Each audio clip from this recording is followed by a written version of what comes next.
Chroniques, chapitre 14. Hiram, roi de Tyr, envoya des messagers à David, et du bois de cèdre, et des tailleurs de pierre, et des charpentiers pour lui bâtir une maison.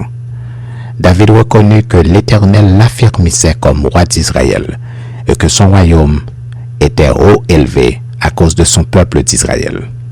David prit encore des femmes à Jérusalem, et il engendra encore des fils et des filles. Voici les noms de ceux qui lui naquirent à Jérusalem: Shammua, Shobab, Nathan, Salomon, Jibhar, Elishua, Elphélet, Noga, Népheg, Japhia, Elishama, Béliada et Eliphélet.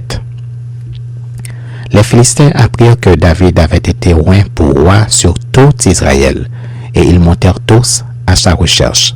David, qui en fut informé, sortit au-devant d'eux. Les Philistins arrivèrent et se répandirent dans la vallée des Réphaïm.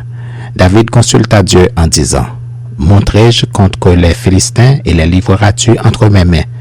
Et l'Éternel lui dit: Monte, et je les livrerai entre tes mains.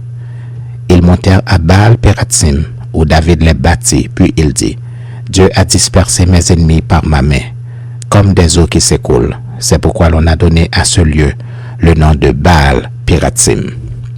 Ils laissèrent là leurs dieux, qui furent brûlés au feu d'après l'ordre de David. Les Philistins se répandirent de nouveau dans la vallée.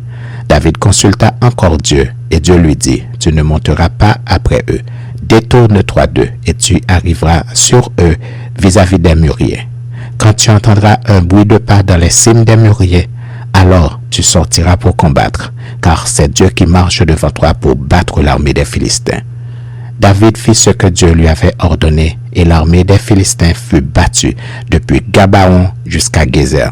La renommée de David se répandit dans tout le pays, et l'Éternel le rendit redoutable à toutes les nations.